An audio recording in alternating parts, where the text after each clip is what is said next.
It's the holidays, you're busy, we know. So if you can't make it to a Charles Bookwalter for Congress Town Hall, we'll bring the Town Hall to you.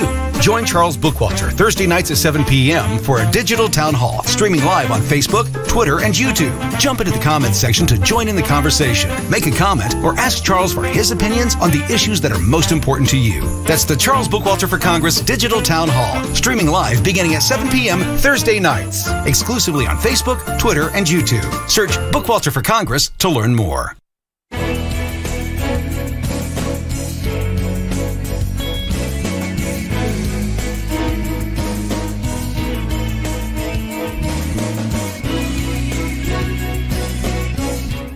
Hello, my name's Charles Bookwalter, and I'm running in the 4th Congressional District to represent you. Jim Baird claims that he wants to cut wasteful federal spending, the same claims he made in 2018. Well, he's had 6 years to do that, so let's check out the record.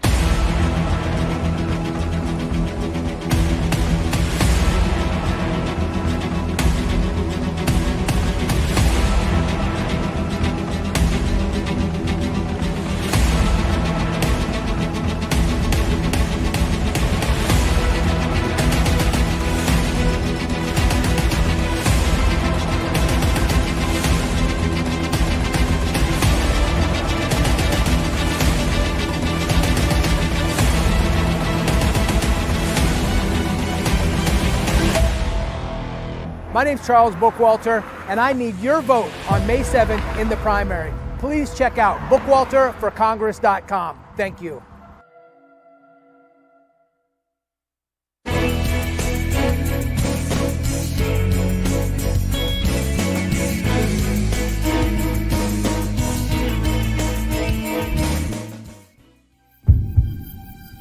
Our nation is at a breaking point.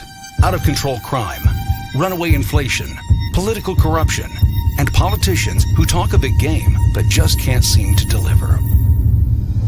Charles Bookwalter is a proven conservative leader, a man of faith and conviction, a former Green Beret. Charles Bookwalter offered his life in the service of his nation once before and is now willing to serve again. To learn more about Charles Bookwalter and his vision for the state of Indiana and this great nation, visit bookwalterforcongress.com. That's bookwalterforcongress.com. Donate, volunteer, join in, stand up, and fight back.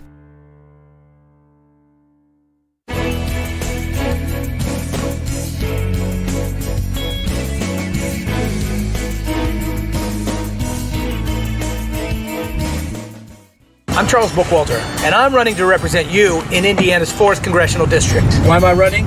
Simple. The out of control spending, well, it's out of control, and somebody has to do something about it. Take, for example, this taxpayer-funded billboard that was strategically placed by Representative Baird in front of my Frankfort, Indiana, Jimmy John's franchise. Nice one, Jim. Now, to the untrained eye, this billboard looks exactly like a campaign ad, but it's not.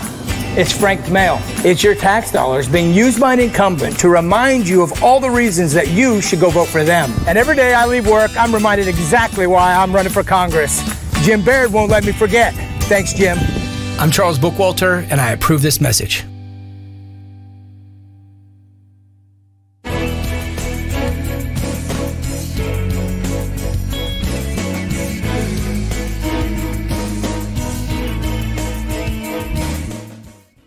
It's the holidays, you're busy, we know. So if you can't make it to a Charles Bookwalter for Congress Town Hall, we'll bring the Town Hall to you.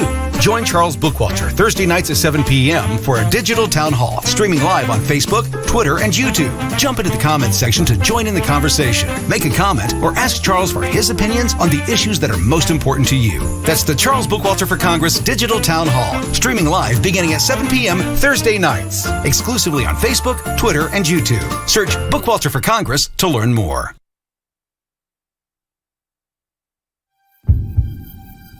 Our nation is at a breaking point.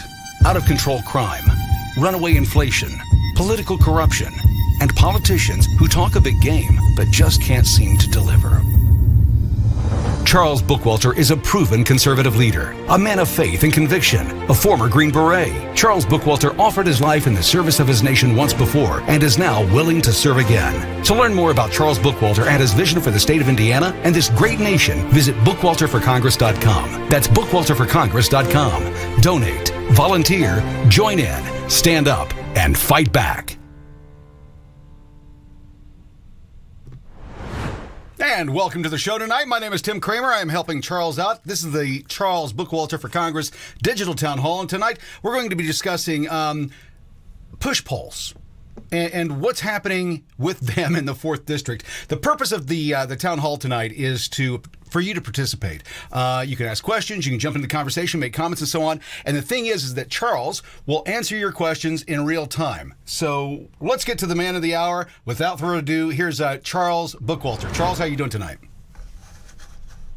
For joining us once again for our digital town hall meeting. We like to do these town hall meetings.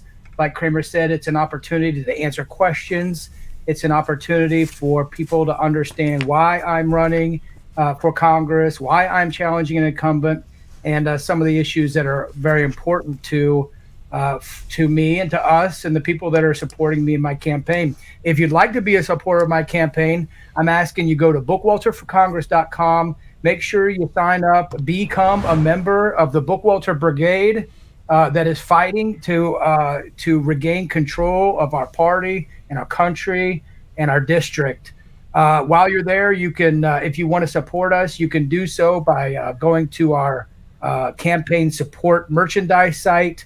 We have some pretty cool mugs there, Wake Up, Fight Back mugs with a rooster on it. You can get some gray T-shirts, white T-shirts. We have a white Wake Up, Fight Back hat. There's a lot of ways that you can support. But remember, this is a grassroots campaign. There has not been one single lobbyist that has given me $1. In fact, they don't call me, and no PACs. So we require the support from you. And we're getting a lot of support that come out in person, a lot of support that come to my town hall meetings or that show up and listen to these. And so I really appreciate that. We need what everybody else needs: time, talent, and treasure. And I'm confident and comfortable asking you for this because I've put a lot of my own time, my own talent, and my own treasure into this movement. And it's really working. It's really paying off. And before I start, Kramer, and we get into that push-pull, I'd like to encourage everyone to go to our Facebook page, and there you can see a short speech that I gave 2 days ago, I think, at the Indiana State House about this war on farmers that we're experiencing here in Indiana and here in the 4th Congressional District. Now, what this was a culmination of a number of events that have happened all over the 4th Congressional District that were put on by John Schrock. John Schrock's with the John Birch Society. And he's put together an incredible presentation that shows, kind of ties this all together, the World Economic Forum and the LEAP project and carbon sequestration projects and wind and solar, and ties a lot of history into it. And so well, I actually have, if you want to, I can jump in real quick. Let's showcase. I've got a small snippet from that speech, how you started it out. Would you like to play that? Sure, that's up. Yeah, here we go. You are what it takes to get the change that we want. And what do we want? We want our state and our elected Republicans to stop aligning with the Biden administration's Green New Deal energy scam. That's right. That's right. And we want the IEDC defunded. That's what we want. You got a pretty good response from that statement there of getting rid of the IEDC. Yeah, and we continue to get feedback about that speech and that whole day. And I hope that people followed up and contacted their legislators about it and contacted Jim Baird's office about House Bill 4824, the Carbon Sequestration Collaboration Act, which takes a lot of that Green New Deal energy idea and puts an agency behind it and puts money behind it by giving the money to the Department of Energy. And it's not what the people of the 4th Congressional District want. So I encourage you to check it out. I encourage you to attend. John Schrock is still doing those meetings. If you need to find out more information, you can contact my campaign. So thank you very much for all of you that showed up. There were more than 100, probably 125 plus people that showed up at the State House and spent a few hours there discussing that important issue, which is pushing back against the Biden administration's green new energy scam is what I call it, which Republicans in Indiana have completely adopted. Yep. And Jim Baird is now spearheading. He hasn't just adopted this; he's completely spearheading it. And I got a lot of thoughts on this. It's very important to me, but that's not why we're having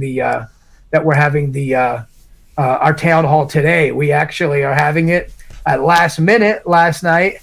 My phone started blowing up with text messages about some poll that I didn't get the poll. Why didn't I get the poll? I didn't get the poll, but about some text messages that went out about a poll, and my name was in it. And so I had someone captured all the questions that were in the poll, and I'm sorry to spoil it for you, whoever did the poll, and however much money that was, the tens of thousands of dollars that was to do the poll. All you had to do was send the questions to me, and I just do a town hall meeting, and we can talk about all the questions right here. Frankly, some of these, two things about this, Kramer. Some of these things I've already been discussing at our town hall meetings, exactly. And we'll get to it. I haven't been shy about what I've talked about. And so I think it's an attempt to mudsling or bring up dirt on me. But I've already been talking about it. And the second thing is, folks, I hope you see this for what it is. This is their opposition research. Yep. This is it. This is what they realize. Here's the skeletons in my closet. I'm happily married. I got no accusations, no lawsuits, nothing. I'm an upstanding businessman. Here's my skeletons. I associate with fellow Americans who believe in less government and lower taxes. That's it. There. They got me. You got me. Those are the skeletons in my closet. We'll explain that here in just a moment, because it's amazing to me. For those of you who don't know, what has happened is it appears that Jim Baird has put a push poll out into the 4th District. And for those of you who don't know what a push poll is, what it is I'm going to ask you a series of questions about candidates and so on in this race. And then I'm going to give you some information about some of the candidates that may be a little negative, may make you think differently about them. Then I'm going to ask you again, what do you think of them? And it's amazing. Jim Baird is desperate, in my opinion, desperate, because opposition research generally finds skeletons in the closet. And when these are the skeletons that Charles and others have in their closets, it's amazing that what they're trying to do is they're trying to villainize other candidates for associating with Americans and having conservative ideals. And we'll get to that in just a moment. So that's basically what a push poll is. It's trying to mudsling without really mudslinging. And it's inserting a grain of mistrust or distrust in your head. And when you find out what they're trying to hit Charles with, you'll find out how just disgusting this is being done by conservatives to other conservatives. Yeah.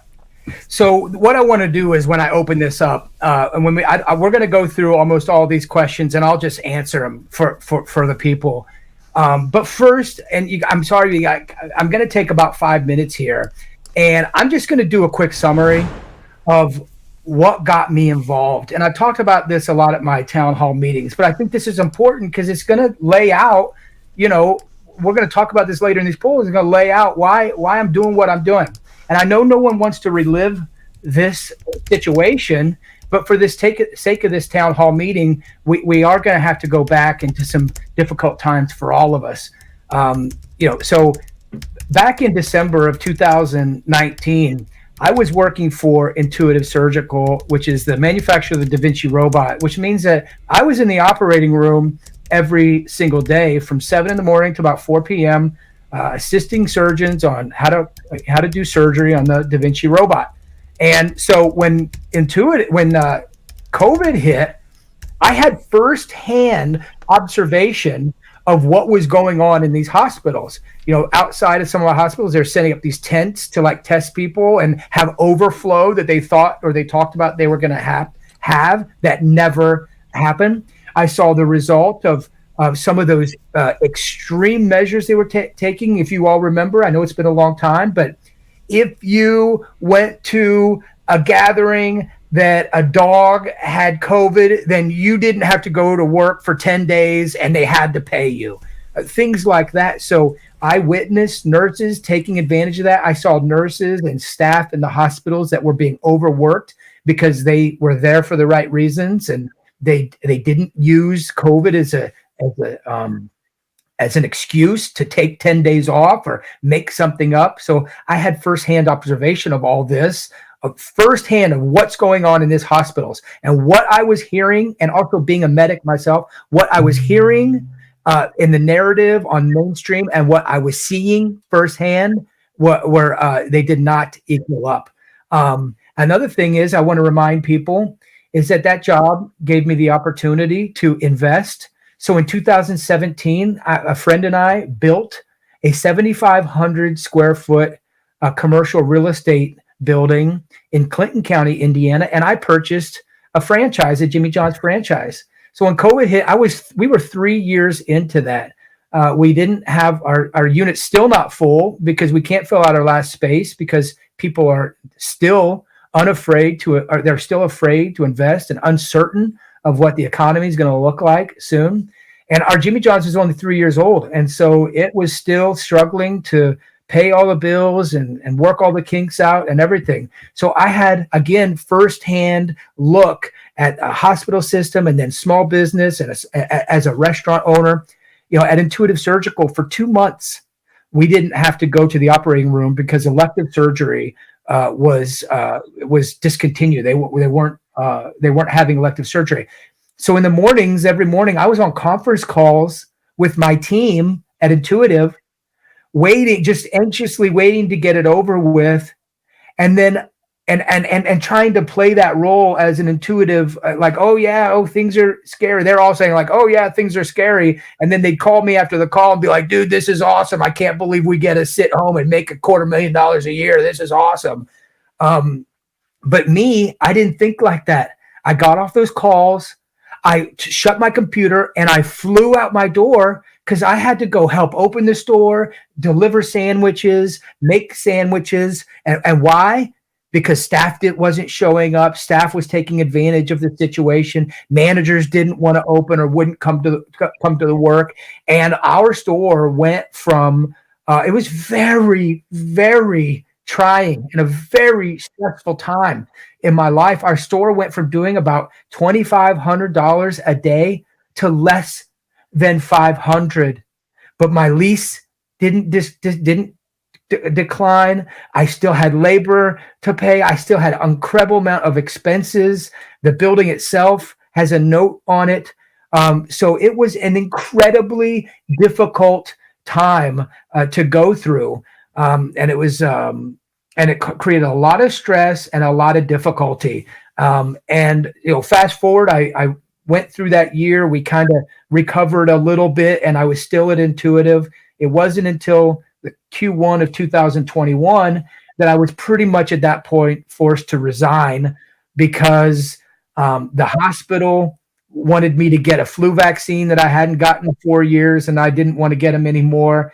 And both Intuitive Surgical and the hospitals were all talking about the mandatory COVID vaccine that we were all going to have to get. And so with the Jimmy John's struggling and the health department trying to push down things that I wasn't allowing to happen in my store, it was difficult having managers that wanted to that would stand up to what I was saying they had to stand up against, not rearranging the furniture, not enforcing masks on the employees.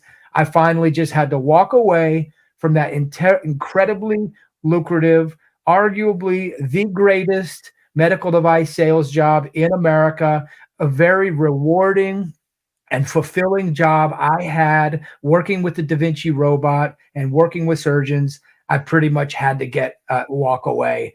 I haven't had health insurance since. My wife and I, family, we've adopted to this new lifestyle. I decided to get involved, and it didn't take, and it's not when I woke up, and you'll see that later as like some of these accusations come to me.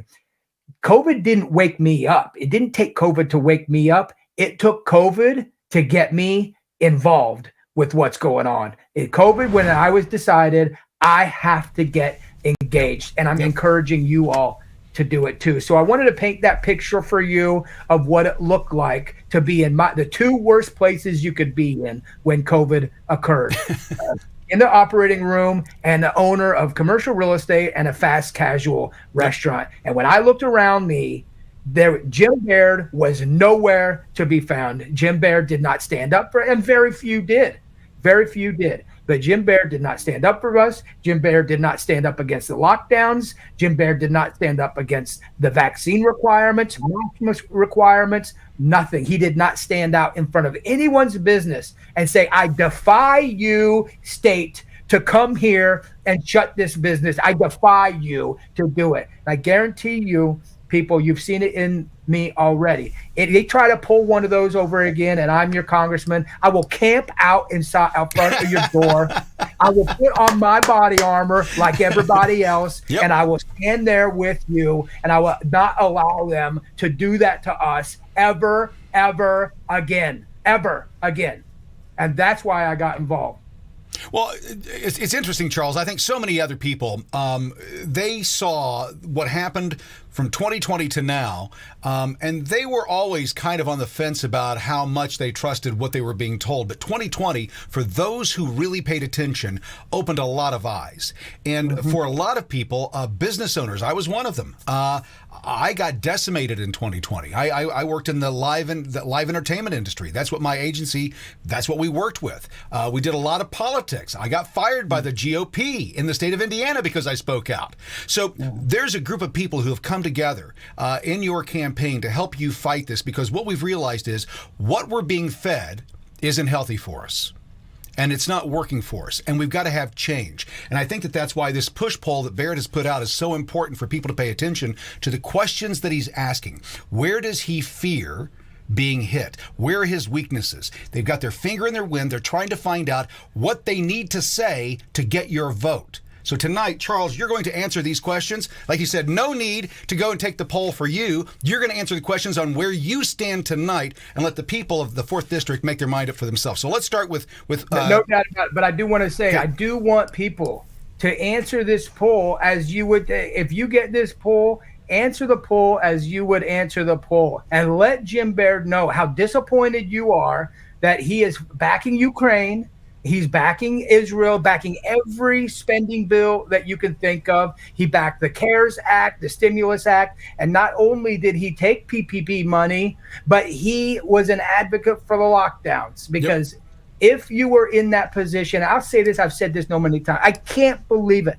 This was a time where our members of Congress had an opportunity to stand up like they did in the revolution. This is what we voted for them in for. This is their moment in time for them to defend us the way they should have done, the way that we think when we read history books, that this is why we elect you and this is why you're our congressman, because you're going to do this in the time that matters most.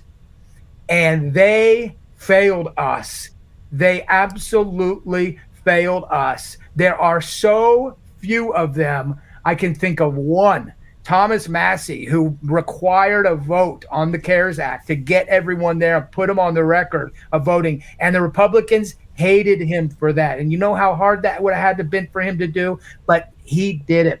But that was their moment in history. They would have written about them for decades and centuries, that when the government and when the World Economic Forum and when the WHO and when Anthony Fauci tried to do this to Americans, our conservative, patriotic, political leadership stood up against them, and they did not do that. And you should never, ever reelect them. I agree 100%. I'm with you 100%. And that's why I got involved. The same exact reason. I kept screaming at the top of my lungs, when are they going to stand? When are they going to stand? And for those that may or may not know, I worked with the Indiana caucus for a number of years. I did all of their media, all of their communications for a decade.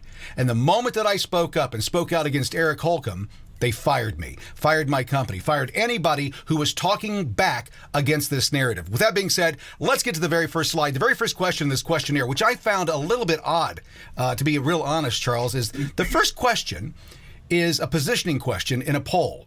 Who are you standing behind? And they've got a couple of others of those, but I think that what they're trying to find out is who's loyal to the establishment of the state of Indiana. And the first question they ask in the poll is, do you approve or disapprove of the way Eric Holcomb is handling his job as governor? What say you? I disapprove. Eric Holcomb was responsible for the emergency orders that he kept in place because it was all about the money. He forced mask mandates on us that could possibly have resulted in being arrested. He is a proponent and leader of the IEDC, which is a rogue agency, and he has flown to and presented in Davos at the World Economic Forum and has brought the World Economic Forum back to Indiana through the Indiana Economic Forum, which he holds annual, I think, and is implementing it through the IEDC. So why do you think that they want to know what we think about Holcomb? Because he's not conservative. That's why they want to know what you think about him, because he's not conservative. 100%. So disapprove. 100%. Okay, so the next question that we have here is it's a setup actually, and they want you to start talking about the issues that are important, and it's phrased: the following are a list of issues. Now, let me say first of all, I didn't write this. This is copied directly from this poll, so this kind of tells you the grammar that they have going on. I don't generally focus on that, but this was hard to read. The following are a list of issues. You read the issue. Not a list. There, A's not in there. The following are list of issues. Yeah, I'm sorry. I'm trying to make it better on the fly. The following are list of issues. You read the issue. Please indicate if you believe if it is important or not important for Congress to make a priority of the issue. I have no idea what that is, but I'm going to go to the issues. The issues that they want us to go to, Charles, and talk about are the following: very important, somewhat important, not important. Feel free to go through this list. We'll go through it one by one and address each of these one by one. But let's start with Ukraine. What's your position on Ukraine? Well, I mean, I don't know how to answer this, very important or not important, but it's very important because it entangles us in other countries' affairs. It leads to inflation. It leads to government spending. And I've said it for a long time. This is one of our greatest threats is American intervention in countries overseas. So it's very important because, and I'll take one quick lesson. The United States went from spending $50 billion, I think it was, a year in Afghanistan. And as soon as that botched withdrawal, they needed to put the money somewhere. So they found Ukraine, and they found Ukraine because they're not going to cut it back. And now that Ukraine is lacking in support, they found another place to put it. And mark my words, ladies and gentlemen, they'll always find a place to prop up the military-industrial complex, because our elitists have built the American economy on war and purveyors of war, and that should be terribly frightening to all of us. So it's very important, but it's not important. Okay, the issue of federal government spending. It's amazing to me that Ukraine came before government spending in this survey. So where are we? What is the level of importance that you find with the overreach of government spending? Yeah, and by the way, Jim Baird has voted for every single Ukraine spending package. Every one. No debate, no getting something from the Democrats, no taking back any of our freedoms, no hard negotiating like, we had to do as intuitive reps, negotiating $2 million robots and things with no give and take. No, just writing blank checks to Ukraine. I've said it for a long time that the number one threat that we have in the United States is our out of control spending. It's our debt. It's an incredible threat. It leads to hyperinflation, which we're feeling and facing right now. It takes away our rights. I mean, you're limited in your rights when you're working from January to May to pay the government's bills. It grows government. It literally grows government. None of this is possible without the spending. Ukraine's not possible without them giving them the money. Like none of the big government programs are possible without this high debt spending. And Jim Baird has voted for all of it. Every time. That's why I got involved. That's why I got involved. The next question that they want to talk about is, and this is, again, the level of where these questions came in the survey. And when surveys are put together, or polls are put together, it's very important on how you layer these questions because you're trying to lead a narrative or create a narrative generally in these push polls. The next one is election integrity. Isn't that a strange question to ask after 2020? Shouldn't everyone be concerned about election integrity, Charles? Yeah, everyone should be concerned about this. Look, I'm fighting this right now in Boone County. It's why myself and a few others have been attending commissioner meetings for 8 months or more. We've attended election board meetings, and I've met with the Secretary of State's office. And right now, Boone County, Indiana, is the beachhead for returning to what we all know we need to return to: paper ballots, precinct voting, mandatory ID, a national holiday, and cleaning up the voter rolls like monthly.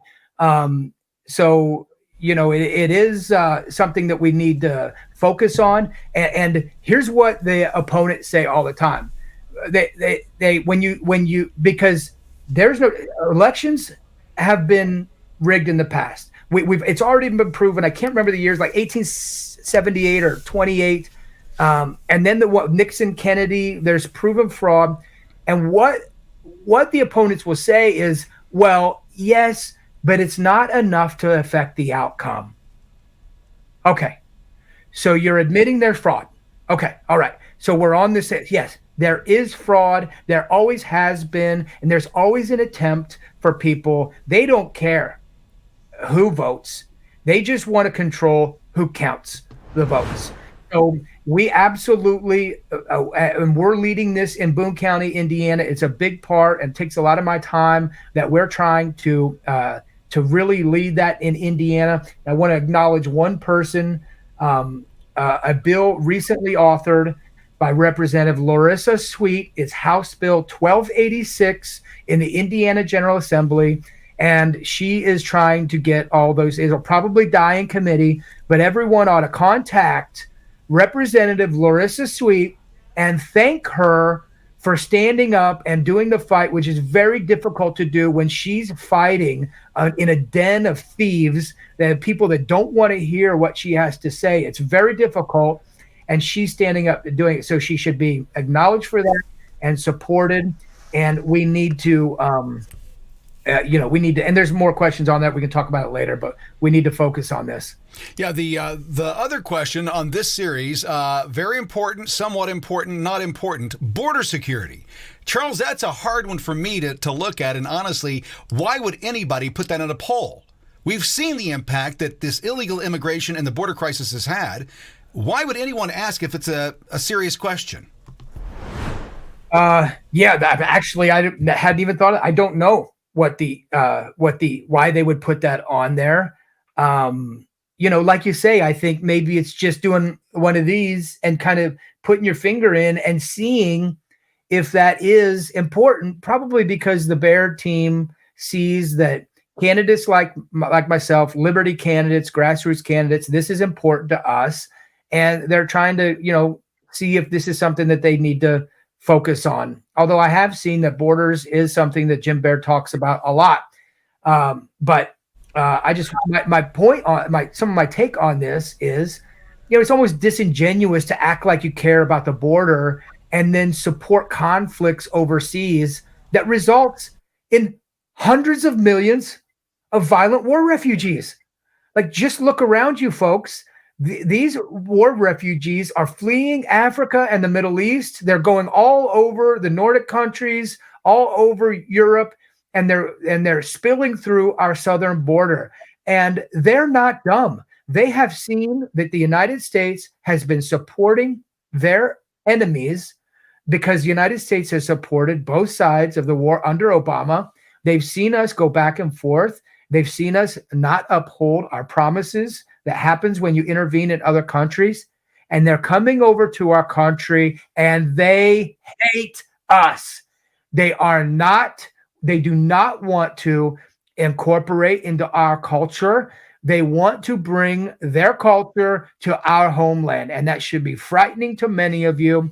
And there's more questions down the line about this, but I'll just leave it at that. It's a serious issue that we should be ready to fight back against. Let me jump in real quick. We do have a question that just came in, and we're going to kind of jump back and forth between this push-pull and questions that you have in real time.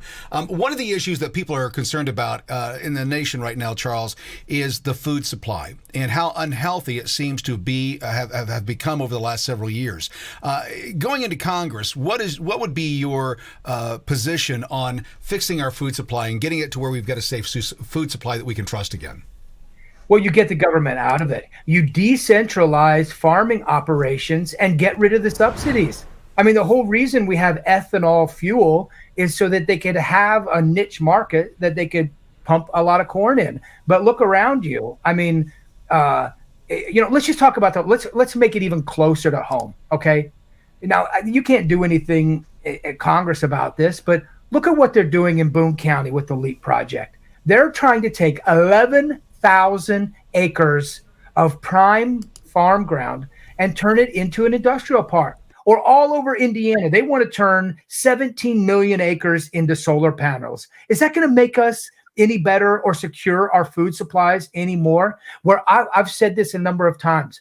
I can't even believe they've driven me to this point where it's almost like I'm adopting, they're going to try to claim that I'm a libertarian, but I'm almost agreeing with Bernie Sanders here. When Bernie Sanders is, we can't give billionaires all this money. Well, you know what?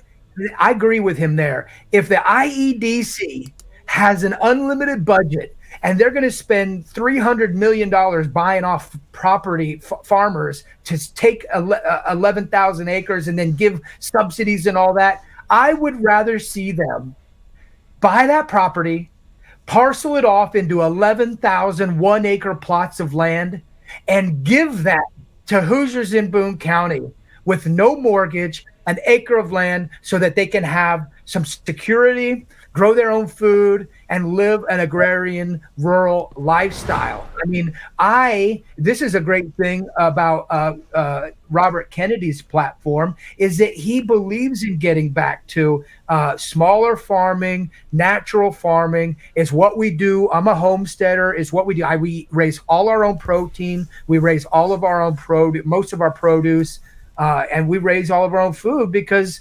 I grew up during the food pyramid. I've seen all this. People are sicker and they're worse off than they ever have been. Yet there's more control, more authority, and more of a centralization under all of these sectors, including food production. Well, that's a great example. I mean, think about this. You've got foods that have so many chemicals in them, and nobody has any problem. The FDA doesn't have any problem with those sitting on a shelf for years.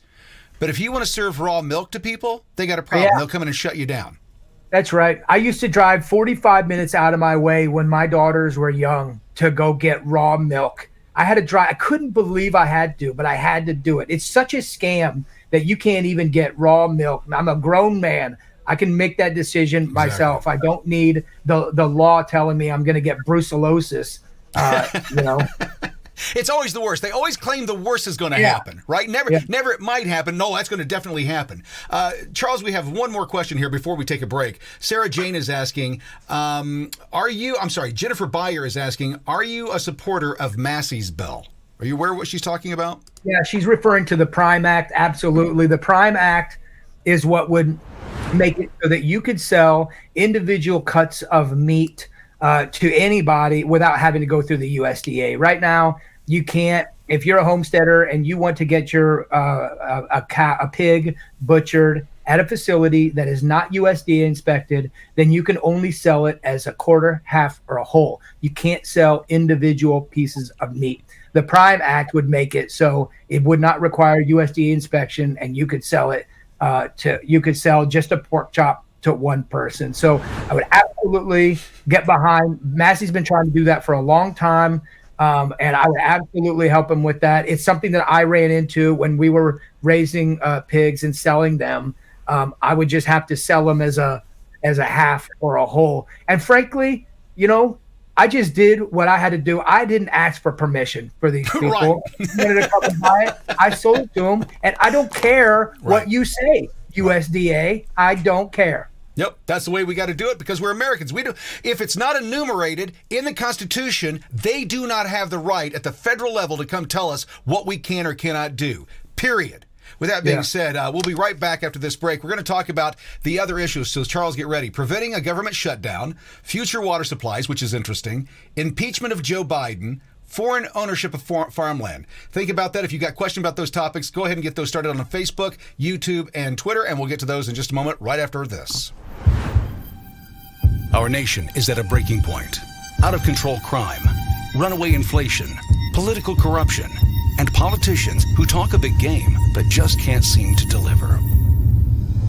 Charles Bookwalter is a proven conservative leader, a man of faith and conviction, a former Green Beret. Charles Bookwalter offered his life in the service of his nation once before and is now willing to serve again. To learn more about Charles Bookwalter and his vision for the state of Indiana and this great nation, visit bookwalterforcongress.com. That's bookwalterforcongress.com. Donate, volunteer, join in, stand up, and fight back. You're watching the Charles Bookwalter for Congress Digital Town Hall. We do this every Thursday night at 7 p.m. Gives you an opportunity to join in the conversation, talk to Charles, find out what he has to say on his thoughts on the issues, and get in person. It's interesting that Jim Baird has not done this and will not do a debate. We've been asking him. We'll be hitting him up. We're hoping that you'll do the same thing. We deserve answers, and that's why Charles is doing this. Charles, let's get right back into it. The interesting thing about this list is this new one here, preventing a government shutdown. I know we probably stand on that, but I cannot wait to hear what your thoughts are on the concern of future water supplies. So let's start with government shutdown, and then we'll move on through the list. What's your position on these issues? Yeah, I really don't care about a government shutdown. I've heard it all my life. It's just a fear tactic that military and police won't get paid. I don't believe it. It's just a fear that I don't even think it's my understanding that that's not the case anyway. In a shutdown, some sectors still get paid despite the shutdown. Like I say, it's a fear tactic. And frankly, here's the biggest thing, y'all. They did not think twice about shutting down the American economy, which is we're the producers and they're not. And they locked us down and shut us down without a debate and with very little, based on the word of one man that calls himself science, Anthony Fauci. They didn't ask an economist. They didn't ask anybody else.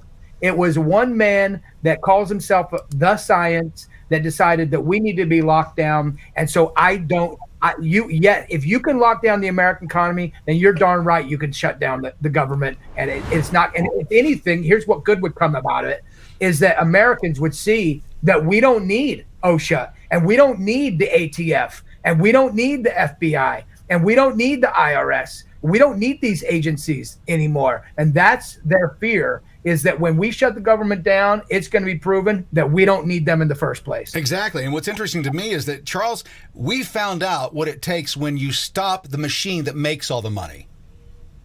Right? What happens when we stop the machine that spends it all? Yeah. Big impact. Yeah. We got another question here. I'm going to kind of jump around here. One of the big things that you've been against is the push of the Green New Deal getting its tentacles into Indiana. And Joan Newell asked, where do you stand on renewable wind turbines, industrial solar developers, carbon pipelines, and sequestration wells? Indiana is trying to strong-arm rural communities with these projects that rural communities don't want. What's your position? Yeah, I would encourage her to go check out my speech that I did down on the State House.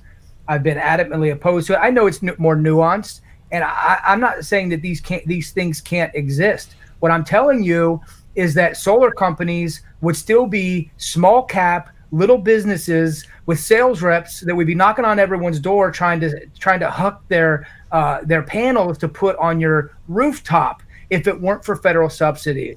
So if it's a good idea, then it doesn't require these heavy federal subsidies. And the fact is, Indiana has completely adopted the Biden regime's green energy scam and have implemented in Indiana, and that should scare you. When in reality, In reality, Americans for the last century have been subsidizing oil and gas to an incredible amount. And we have paid for that already with the promises of, in the future it's going to be great because it's going to be less expensive with all these initial investments and all that. And now, at a time more than ever when we need that cheap and reliable energy, they're doing a switcheroo on us. They're going to further enrich the same people because the oil companies are behind a lot of this green new energy scam because they see where the money is. And we should be reinvesting and doubling down on the infrastructure that we already have in place. And if a company thinks it's a great idea to have a wind turbine, then they can pursue that technology, find the niche market on it, make it a great product, make it so efficient that it's better than oil or gas, and show everybody with the evidence, and then we'll transfer that to that. But that's not what is occurring. It's a scam, and I encourage you, Joan or Joanne, go look up the definition of elite capture, and you'll see that this is what that is. This next question is one that got me on this poll. Again, we're going through a push poll that Jim Baird put out against, basically anybody who's going to run against him or who he fears is going to run against him. And he's putting out this information about him. I can't wait to get to that. We're slow rolling through these questions. So I'll speed up. I'll talk faster. But here's the one that got me, Charles. When I saw this, I was concerned. And the question is, what's your concern about future water supplies? Well, yeah, I don't have any. Yeah. As long as the government keeps their hands off our water, we shouldn't have any problems. Am I correct? Yeah. And obviously they're asking that because of the LEAP issue and because of the water steal, trying to pipe all that water from Lafayette 53 miles down to Boone County, and just be completely disruptive. It's a horrible idea. And so that's probably why they asked that question. It's a concern in the 4th district only because we don't want to contaminate our aquifer and contaminate our water. Is it an issue for me? Well, I'm just gonna tell everybody that, and I encourage you to do the same thing. I bought a piece of property where I can homestead that has a creek running through it, and I have a backup. I have a contingent plan, primary, alternate, contingency, and emergency plan to always make sure that me and my family has water. And unless it contaminated the small creek on my property, I hope it wouldn't. I would have a little bit of water, but only the government makes it so you fear not having water for the first time ever in our lives. Exactly. Only the government can make scarcities of things that the planet is made up 2/3 of. Think about that. Unbelievable.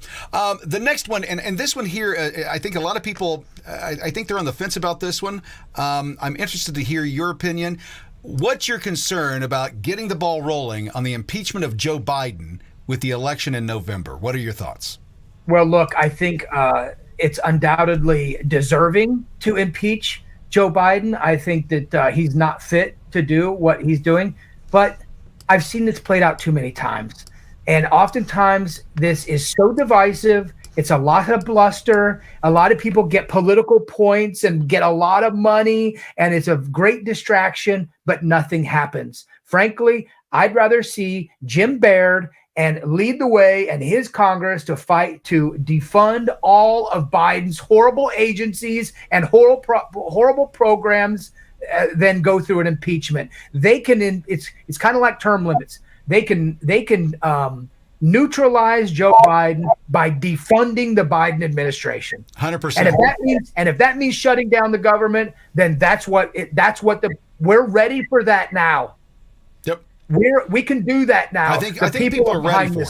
I think you're 100% right. The last question on this part of it was, and this is here in the 4th district, this is a huge issue, foreign ownership of farmland. Yeah, it is concerning to a lot of people, but again, I think this is it's an issue that some people try to use to get people spun up. Like I said down at the State House, I was referring to a bill that someone was going to author, but I have a greater fear of my own government right now than any other. And I think that's kind of an attempt for them to make us think about other things and not focus on what our greatest fear is. The American government is a government like China. And as Americans, we should not trust these entities. And people say now we've lost complete control, we've lost complete faith in our government. Well, we're Americans and we never should have had that faith in the first place. They are literally stealing our money and then buying it up, or like in the case of the Pulaski County solar farm, the IEDC assisted a foreign company to come in and create a solar farm the size of Manhattan. So we need to concentrate and fight back against a government that's closest to us before we can ever think about fighting a government overseas. And I think our government knows that, and they play upon that fear. Yep. Moving on, let's go through. I'm going to leave these up and let's see how fast we can get through these, because we're about 15 minutes away from our hour being up here. Now we can always go over. We have all the time in the world, right? We can go long. Yeah. So here we'll go long tonight. Okay. So these are a series of questions. Let's just roll through these and give your thoughts on your positions on these issues, starting with the veterans benefits and services. Is it very important, somewhat important, or not important to continue to support these issues? Well, look, the vets. I'm a vet. Their issues are important, but look, the VA needs to be privatized, and government needs to get out of healthcare. There's a long reason of why employers are even in healthcare in the first place. It's because of government intervention. So if the government got out of healthcare, and then if the VA would privatize the veterans affairs and veterans healthcare, it would make the product better, and it would cost less. Okay, moving on. Let's see here. Moving on to the next question. The next question is lowering healthcare costs. Now, Charles, I'm almost 60 years old, and I've heard this my entire life, and all I've ever seen is prices go up. We have never seen prices come down from government intervention. And if you look at the numbers, post 1968, it's exponentially higher. The inflation of medical costs are exponentially higher on an annual basis than even inflation. Yeah. So we'll just talk about one thing. Let's talk about LASIK surgery. You can apply this as a kind of a microcosm of healthcare as a whole. LASIK surgery isn't that highly regulated. So LASIK surgery at one time cost $1,000, $2,000 an eye, is now down to a very inexpensive procedure for people. Televisions that used to be $5,000 are now $500, because the government isn't that involved in the regulation of technology like that. And if the government wasn't involved in healthcare, we would see a deflation of costs, not an inflation of costs. I used to work in this. I used to sell these products, and they're terribly expensive because of all the intuitive surgical instruments are expensive because of all the caustic materials that are used and all the regulations that they have to go through to clean them or do all the things they have to. Medical monitors are a scam. Medical monitors are the same as a TV monitor that you hang on the wall, but because they have medical monitor attached to them, they're like 150 times more than a regular monitor. So it's a constant theme that we've got to get the government out of these industries and sectors. And by the way, people, for those of you that think healthcare is not a right, healthcare is a service. And when we treat it like a service, you're going to get a better delivery, more efficient healthcare, and it's going to cost less. Yeah, it's interesting you bring up the LASIK. I had that done 30 years ago. It was $5,000. It's now $500. Right. A great example. Yep. Let's go into the economy and inflation. This is amazing to me. They're asking these questions after the last 3 years. Is this important to you? How important is the economy and inflation? Yeah, it's the most important thing. Like I said, the debt ceiling. I mean, inflation is a result of deficit spending. It's the most important issue right now because the spending is what makes all this possible. We have we're at double digits inflation. We're 22% inflation, despite what the numbers say. If you look at real inflation, the way we used to measure it, like in the 80s, we're in double digits because Republicans like Jim Baird have been voting for every spending bill, every Ukraine package, every big government program, the CARES Act, just you name it, bank bailouts, omnibus spending bills, you name it. And when he doesn't vote for a bill like the Inflation Reduction Act, which is the Green New Deal, then he bellies up to the trough by sponsoring a carbon sequestration bill to facilitate access to that Green New Deal money. So in one way or another, Jim Baird and big government Republicans are complicit in inflation through high deficit spending, which we just passed 35 trillion, and it grows exponentially. They have no problem spending OPM, other people's money. That's People's money. This one here is probably the third rail that he's trying to hit you on. Jim is going to hit you in the push-pull part of the poll. Let's get your position on military support for Israel. Yeah, again, we're at a point at $35 trillion in debt, a debt so big and such a burden on our children's children that it's mind-boggling. But it's so big, in fact, that let's be real about it. We're never paying that money back, and to think so is silly. Like, we'll go to war or the dollar will devalue before we ever pay that money back. So. No, we cannot continue to give aid to foreign countries, even when it's a country that you think is okay to do, conservatives and evangelicals. If you don't think we should be sending money to Ukraine, we have to apply across the board. We can't afford it. It gets us involved in these conflicts that we can never get out of. We get involved in Israel. We're going to be at war with Iran, and it's going to last 20 years. And I'm not, I can't support that. And I'm not taking sides on this conflict. I am not a Hamas sympathizer. What they're doing is horrific. But the fact is this didn't start on October 7th. This has been going on for thousands of years. And the two-state solution, which I've been grown up with my entire life, is not working, and it never has. And if both sides were not acted upon by outside influences, then they would both be forced to sit down and negotiate something that works. Yep. It's no different than being on the playground, a little brother and an older brother. When you got your older brother behind you, you'll say whatever you want because you know that you're protected. But when your older brother leaves and you're forced to go face to face with the guy, all of a sudden you might want to negotiate a little bit. And I can't help to see that same analogy with the relationship between Israel and the United States. Here's another one of those fear-tastic subjects, Charles. It's Medicare.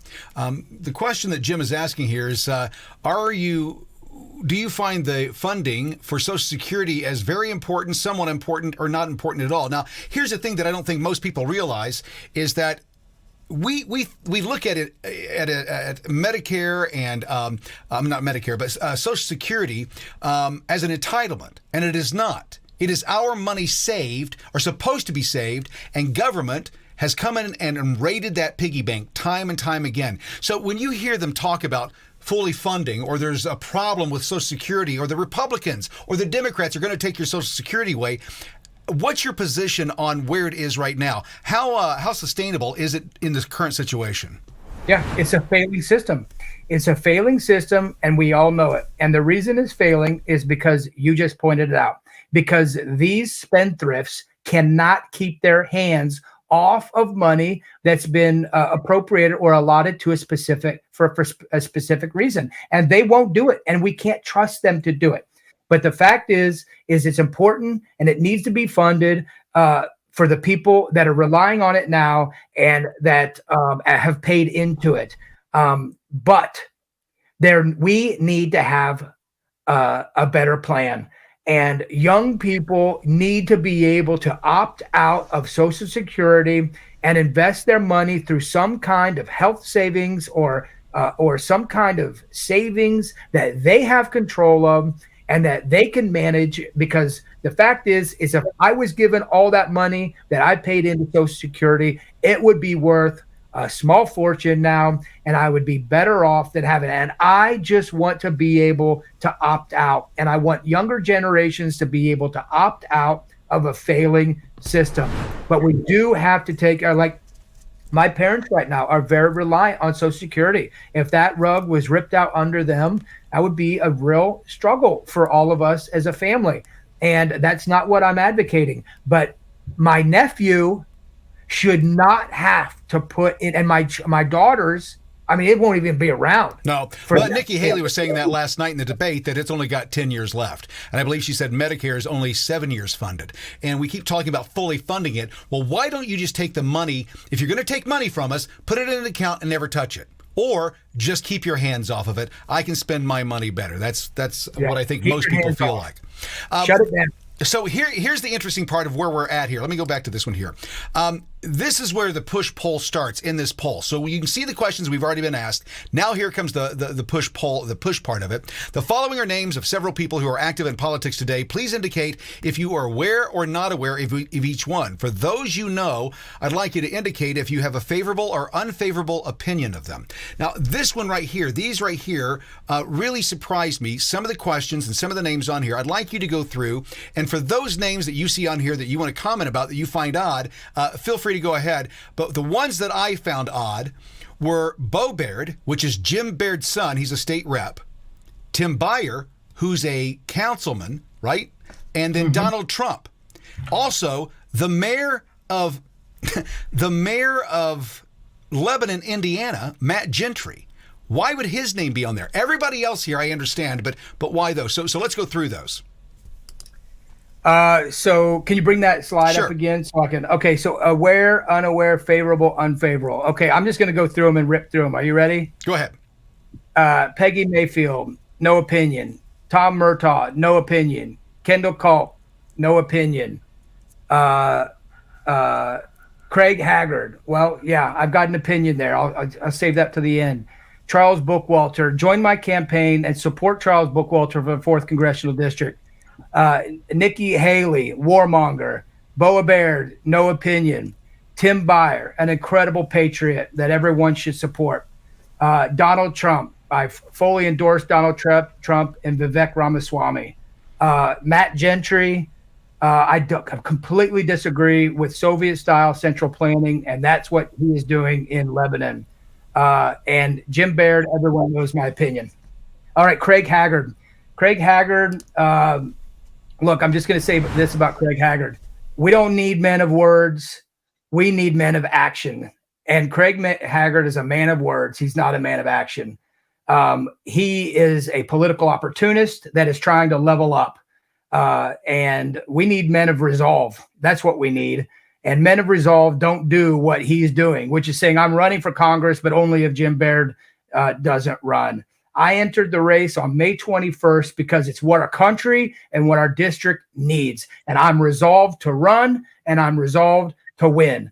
Craig Haggard will only enter the race if Jim Baird does not run, which is all you need to know about Craig Haggard. And if he's unhappy with Jim Baird's leadership, then he should support my campaign and stay exactly where he is, serving the people of Indiana. Exactly. I agree 100%. Let's get into the beginning of this here. This is where they start mentioning the names and start slinging the mud, or what they call mud here. It's interesting. What they start with is, if the Republican primary election for U.S. Congress for Indiana Congressional District 4 were being held today, and the candidates were Jim Baird, Charles Bookwalter, and Craig Haggard, for whom would you vote? Well, that's just a leading question to get you to the next one, right? Do you approve or disapprove of the way Jim Baird is handling his job as a member of Congress? Again, they already know that the people of the 4th are not happy. They just want to find out how unhappy they are. And do you feel that Jim Baird has done his job as a member of Congress well enough to deserve re-election, or do you feel it is time for someone new? Give someone a new chance. And it's interesting, Charles, that the language that they used here was, we need new blood or something along that line. It was no, Jim, Jim's great. No, we need a replacement. They said we need new members. Why do you think that they're so afraid or so concerned about this sentiment in the nation right now? Because they see what's going on around them, because it's happening all over the United States, because the red wave that we thought we were going to have in 2022 was not ready yet. And the what we're going to see in 2024 is the red wave that so many people feared, including the establishment Republicans. And they are seeing that there are candidates like me all over the United States, and we're not happy.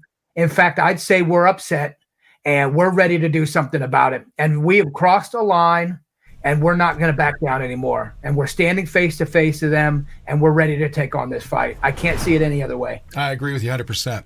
I think a lot of people in Indiana do. By the way, if you're agreeing with what you're hearing from Charles tonight, do not hesitate to go to bookwalterforcongress.com, sign up, volunteer, join in, donate, do what you need. We need your help to get this out because Jim Baird has 100,000, 200,000, 300. He has an unlimited budget to get as much money as he wants from these contractors and these super PACs that'll come in to support him because they want the Lebanon project. They want these other projects in place, and Jim Baird's all too willing to make it happen. We need your help. We're up against a big machine. With that being said, one of the questions that came up is that they're asking is, and I think this is interesting, why are we as Republicans getting involved with these social wars? Charles, what's your thought on Congress getting into the game of banning men from women's sports? Look, I hate to see the government involved in any of these things.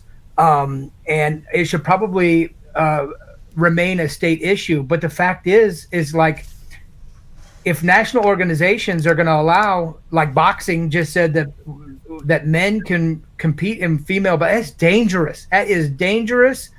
And, I guess I haven't fully thought that one through. But someone has to protect. I've got 3 daughters that do jujitsu. And the idea of them getting in a ring, we already on the mat, when they do certain moves on the mat, I tell them, hey, don't do that with the boy. He's got more upper body strength. You're gonna lose in that little fight that you're doing there. You got to change your tactics. And acting another way, like men and women are completely equal, is an assault on objective truth. So should Congress get involved? I don't know. What we just need is men like me in leadership position calling this for what it is. And I think it's horrific and horrible, and it's an assault on women. I mean, it's unbelievable that this is whatever they call it, 5th wave feminism, where men once again are like 5th wave feminism is men taking over women's positions.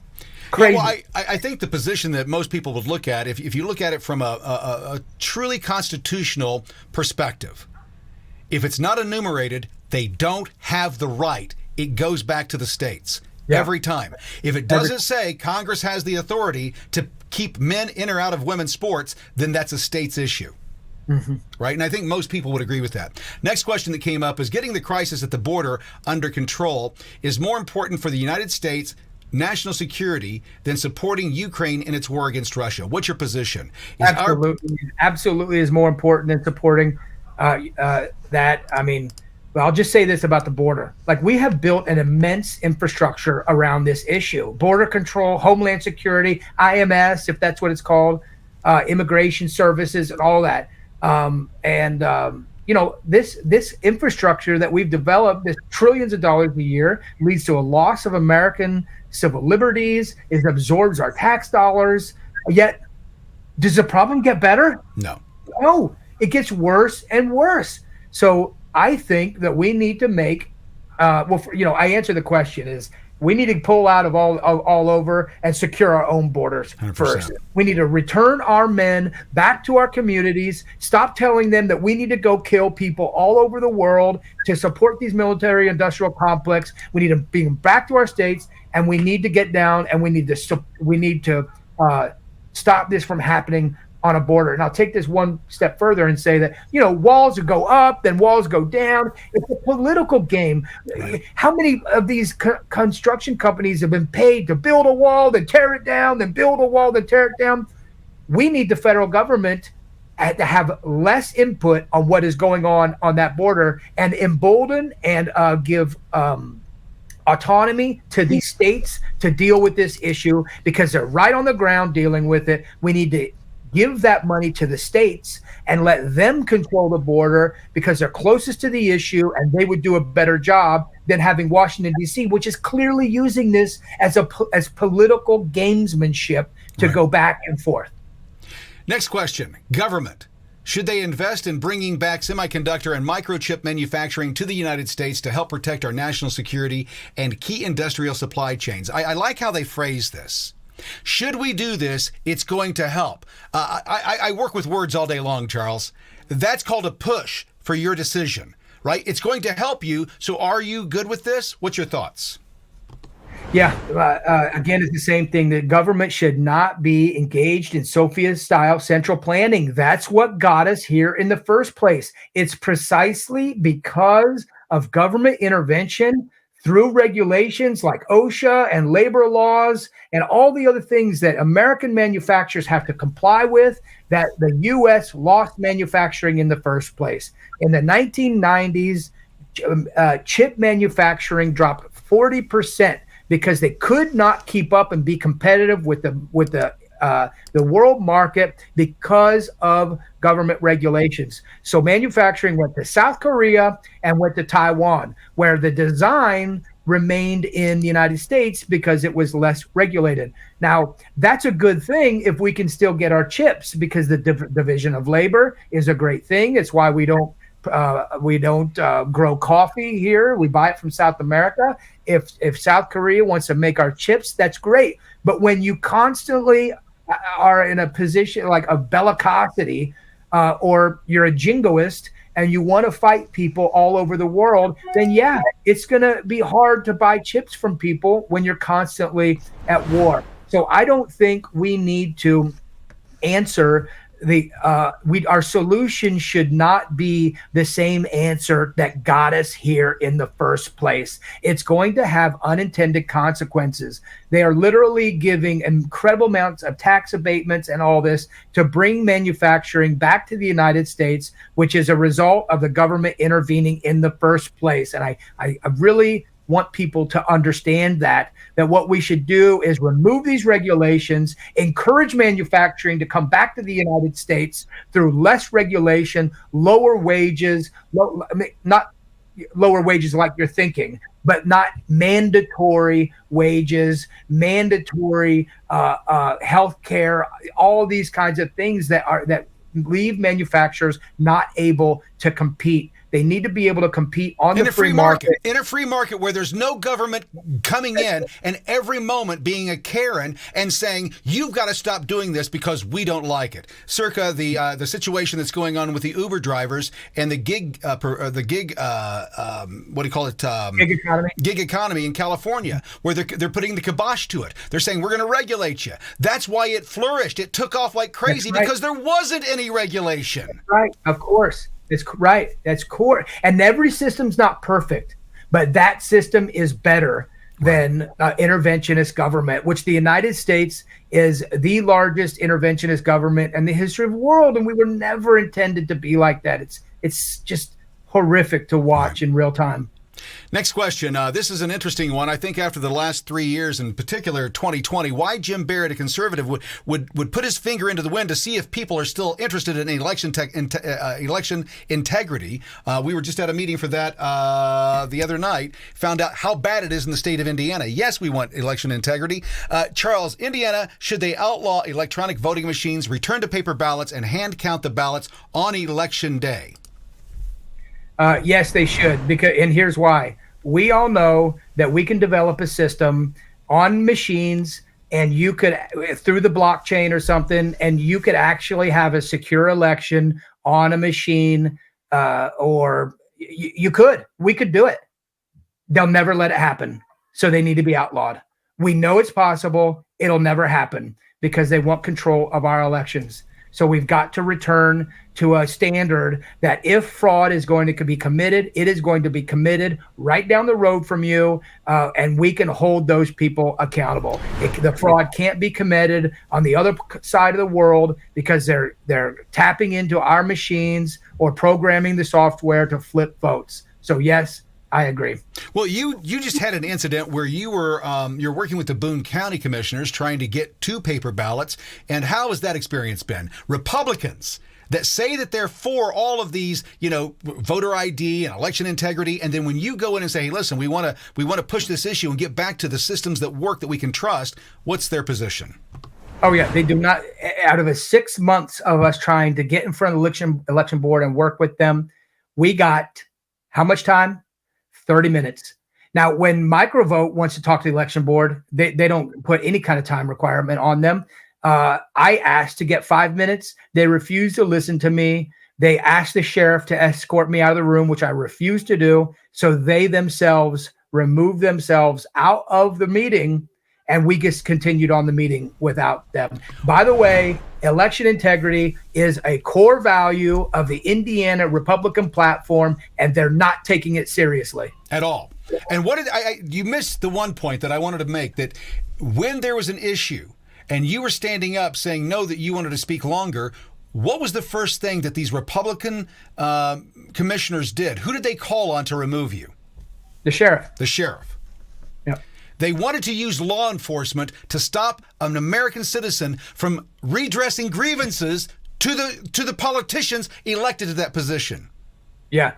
After my experiences and then attending another one of Dr. Frank's lectures, I just realized that it's so obvious that there's something going on because they won't talk to us. They protect themselves. When they left that last meeting, they had a sheriff escort them out of the building. Yep. That's how serious this is. Because if they can control our elections, they control everything. They don't want to talk to us. They don't want to. We've asked for hundreds of public access records. They've denied them. They've not given them to us. They don't want to tell us anything about this process, even though it's a Republican core value that election integrity and transparency is important to Republicans. These officials won't even talk to you. They do not care what we have to think. They will not look at any other evidence other than what they want to put in front of themselves and you.